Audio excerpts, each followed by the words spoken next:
Selamat malam. Perkenalkan, kami dari kelompok 4 akan mempresentasikan materi Pancasila sebagai dasar negara Republik Indonesia. Adapun anggota kelompok 4 terdiri dari Joyce Anastasia Napitupulu dengan NIM 12S24020, lalu ada Ika Maria Manurung dengan NIM 12S24021, lalu ada Ingrid Joyce Hombing dengan NIM 12S24022, lalu ada Jaya Bestina Simbolon dengan NIM 12S24023. Kemudian ada Jessica Nadia Saragi dengan NIM 12S24024. Lalu ada Paula Gevrela Tambunan dengan NIM 12S24025.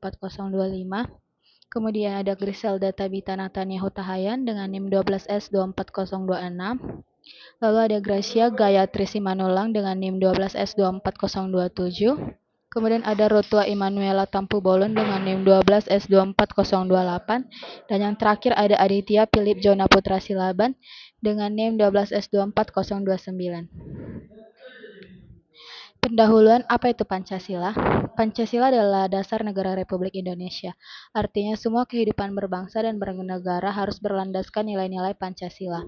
Rumusan Pancasila pertama kali lahir pada sidang BPUPKI tahun 1945, di mana Pancasila menjadi kesepakatan para pendiri bangsa untuk dijadikan sebagai landasan kehidupan bersama. Di dalam Pancasila terkandung 5 sila yang menjadi pandangan hidup bangsa, yang terdiri dari ketuhanan, kemanusiaan, persatuan, kerakyatan, dan keadilan sosial. Lalu yang kedua, pentingnya Pancasila bagi bangsa Indonesia. Yang pertama, menjadi pedoman dalam kehidupan bermasyarakat, berbangsa, dan bernegara. Pancasila menjadi acuan dalam bersikap, bertindak, serta mengambil keputusan dalam kehidupan sehari-hari.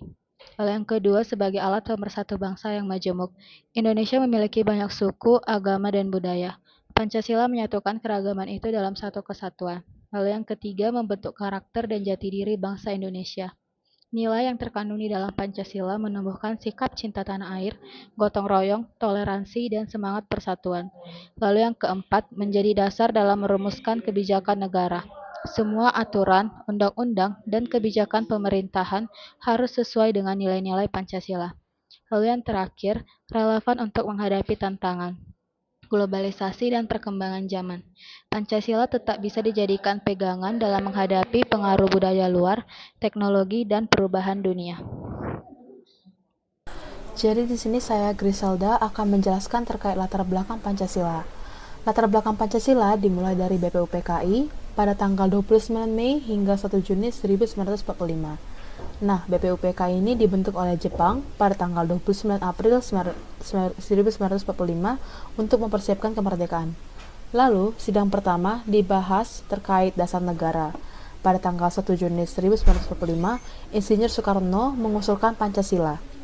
Nah, selanjutnya setelah BPUPKI dibentuk, dilanjutkan oleh Panitia 9 pada tanggal 22 Juni 1945 dan ditetapkan sebagai Piagam Jakarta. Setelah itu, BPUPKI dibubarkan beserta juga dengan Panitia 9 dilanjutkan dengan PPKI pada tanggal 18 Agustus 1945. Setelah proklamasi, pengesahan UUD 1945 dilaksanakan.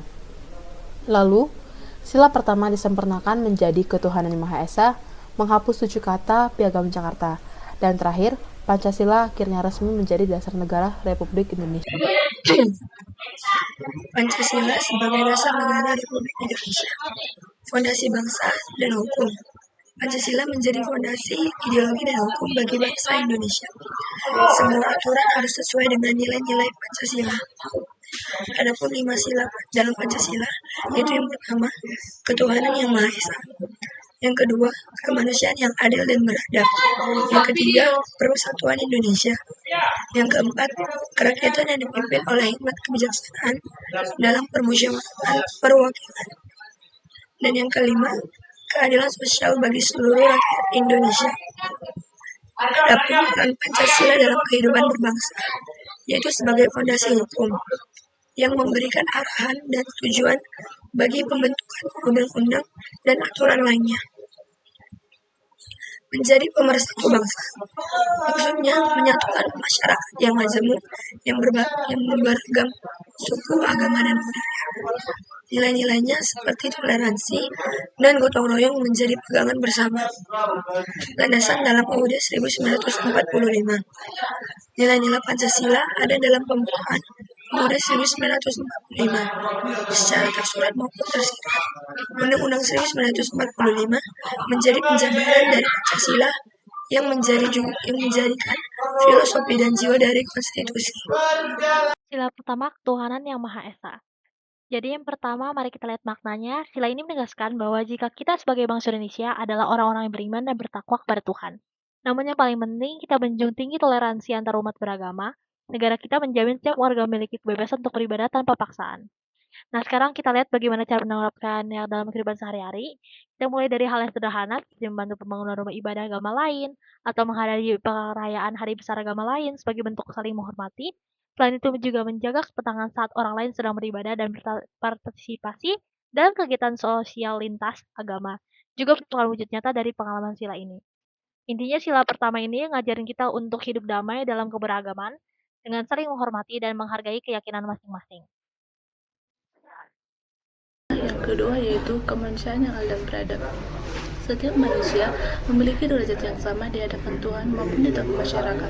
Karena itu, kita wajib memperlakukan sesama dengan adil, menghargai martabat kemanusiaannya, serta menjunjung hak dan kewajibannya tanpa memandang perbedaan antara suku, agama, ras, budaya, status ekonomi maupun golongan. Sila ini menuntut kita untuk menjunjung tinggi nilai kemanusiaan, bersikap beradab, serta mengembangkan sikap tenggang rasa, kasih sayang, dan saling menolong. Contoh penerapannya yaitu yang pertama, menghormati perbedaan, seperti tidak memaksakan agama atau keyakinan kepada orang lain. Kemudian, mau mendengarkan pendapat orang lain meskipun berbeda. Kemudian, menghargai keberagaman budaya, bahasa, dan tradisi di Indonesia. Yang kedua yaitu menolong sesama. Contohnya, membantu teman yang kesulitan belajar tanpa membedakan latar belakangnya. Kemudian, ikut serta dalam kegiatan sosial seperti gotong royong, donor darah, atau bantuan bencana alam. Kemudian, memberi dukungan moral maupun material kepada yang membutuhkan dengan ikhlas. Lalu yang ketiga yaitu bersikap adil. Contohnya, tidak pilih kasih dalam berteman atau bekerja sama. Kemudian menilai orang berdasarkan sikap dan usaha, bukan dari asal-usulnya. Kemudian membagi tugas atau tanggung jawab dengan seimbang dalam kelompok. Dan yang terakhir yaitu tidak merendahkan orang lain. Contohnya, tidak menghina fisik, pekerjaan, atau keadaan ekonomi seseorang. Kemudian menyadari bahwa setiap orang punya kelebihan dan kekurangan. Kemudian menghargai hasil karya orang lain tanpa menjatuhkan atau meremehkan. Yang selanjutnya adalah sila ketiga. Yang pertama, sebenarnya apa sih makna sila ketiga Pancasila? Yang pertama itu adalah pengakuan dan penghargaan atas keberagaman. Yang kedua, semangat kebersamaan dan gotong royong. Dan yang ketiga adalah rela berkorban demi persatuan dan kedaulatan bangsa, serta menanamkan rasa cinta tanah air dan patriotisme. Yang dimana adalah maksudnya adalah kita harus menjaga persatuan dan kesatuan bangsa Indonesia, meskipun adanya keberagaman suku, agama, ras, dan budaya. Sila ini mengajarkan kita atas pentingnya kebersamaan, gotong royong, dan mengedepankan kepentingan bangsa di atas kepentingan pribadi, ataupun golongan demi terciptanya persatuan yang kokoh dan kedaulatan negara. Sikap rela berkorban demi bangsa dan rasa cinta tanah air juga merupakan bagian penting dari makna sila ini. Sila ini juga memiliki nilai persatuan dan kesatuan, yang artinya adalah kita harus mengharuskan setiap orang menghormati semua keanekaragaman yang ada di negara ini. Nah, yang kedua adalah pentingnya menjaga persatuan di era globalisasi. Pentingnya menjaga persatuan di era globalisasi sangat krusial, karena globalisasi membawa berbagai pengaruh dan tantangan yang dapat memecah belah bangsa. Di era globalisasi, bangsa Indonesia harus tetap memegang teguh persatuan untuk menghadapi perubahan yang cepat, mengatasi perbedaan yang semakin terbuka, dan memperkuat integrasi nasional agar tetap solid di tengah arus informasi. Persatuan menjadi fondasi agar bangsa tetap kuat, harmonis, dan mampu beradaptasi tanpa kehilangan jati diri sebagai bangsa Indonesia. Oke, selanjutnya ada sila keempat yang dimana dengan bunyi kerakyatan yang dipimpin oleh hikmat kebijaksanaan dalam permusyawaratan perwakilan. A. Makna sila keempat. Ada beberapa poin yang dapat kita lihat pada makna sila keempat ini. Yang pertama, menegaskan demokrasi khas Indonesia, yaitu pemerintahan dari rakyat, oleh rakyat, dan untuk rakyat. Lalu ada menekankan musyawarah untuk mufakat sebagai cara utama mengambil keputusan bersama. Lalu ada poin mengajarkan untuk tidak memaksakan kehendak pribadi, melainkan mengutamakan kepentingan bersama. Makna selanjutnya ada menunjukkan pentingnya kepemimpinan yang bijaksana, adil, dan mengayomi seluruh rakyat. Lalu B. Contoh penerapan dalam demokrasi Indonesia. Di sini terdapat 3 poin. Yang pertama ada musyawarah di berbagai tingkatan, dari lingkungan terkecil, RT RW, keluarga, sekolah ataupun kampus, hingga lembaga negara seperti DPR dan MPR. Lalu contoh kedua ada pemilihan umum atau pemilu, yang dimana pemilu ini secara langsung rakyat memilih wakil-wakilnya di pemerintahan. Pemilu juga menjadi wujud nyata kedaulatan rakyat. Lalu contoh ketiga ada menghargai perbedaan pendapat. Dalam menghargai perbedaan pendapat di sini semua suara didengar meskipun berbeda. Menghargai juga dianggap sebagai kekayaan demokrasi. Yang kelima yaitu sila kelima, keadilan sosial bagi seluruh rakyat Indonesia. Sila ini mengajarkan bahwa setiap warga berhak atas keadilan, penghargaan martabat, serta pemenuhan hak dan kewajiban tanpa membedakan suku, agama, ras, atau golongan. Nah, ini adalah komitmen kita untuk menciptakan masyarakat itu agar adil serta setara. Contoh penerapan pada sila kelima ini yaitu yang pertama, mengutamakan gotong royong dan kekeluargaan dalam kehidupan kita sehari-hari. Nah, lalu yang kedua yaitu menolong yang membutuhkan, seperti kita membantu tetangga kita saat sedang kesulitan. Yang ketiga, bersikap adil dalam keputusan dan tindakan. Di sini kita bisa membagi tugas atau sumber daya kita dengan bersikap adil dan tidak membeda-bedakannya. Lalu yang terakhir yaitu menghargai semuanya tanpa memandang dari latar belakang, seperti dari profesinya, dari status sosialnya, dan dari asal-usulnya, dan lain-lainnya. Maka sila ini mengingatkan kita untuk kita harus selalu menjaga keadilan sosial sebagai bagian dari identitas bangsa kita Indonesia. Di sini saya akan menjelaskan tentang Pancasila sebagai ideologi terbuka. Pancasila disebut sebagai ideologi terbuka karena isinya tidak kaku atau tertutup, melainkan fleksibel dan dinamis, sehingga bisa menyesuaikan dengan perkembangan zaman. Artinya, Pancasila tidak diperlukan sebagai doktrin mutlak yang membatasi pemikiran, melainkan sebagai pedoman hidup yang dapat diterapkan dalam berbagai situasi baru.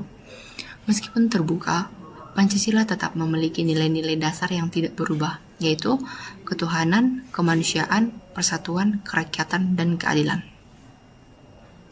Kemudian, relevansi Pancasila. Relevansi Pancasila menjadi solusi untuk tantangan kekinian karena nilainya bisa dipakai dalam menghadapi masalah modern seperti berita hoax, intoleransi, kesenjangan sosial, dan dampak globalisasi. Kemudian, contoh penerapannya. Yang pertama itu adalah ketuhanan. Contohnya, melawan ujaran kebencian berbasis agama di media sosial. Yang kedua, kemanusiaan. Contohnya, menolak perundingan ataupun bully di dunia digital. Yang ketiga adalah persatuan Indonesia. Contohnya, menangkal hoax yang berpotensi memecah belah bangsa. Yang keempat, kerakyatan. Contohnya itu partisipasi masyarakat melalui media sosial. Dan yang terakhir adalah keadilan sosial, contohnya itu teknologi untuk pemerataan pendidikan. Pancasila sebagai pandangan hidup bangsa. Pancasila tidak hanya ada di buku-buku atau dalam pidato kenegaraan. Lebih dari itu, Pancasila adalah pedoman perilaku sehari-hari kita.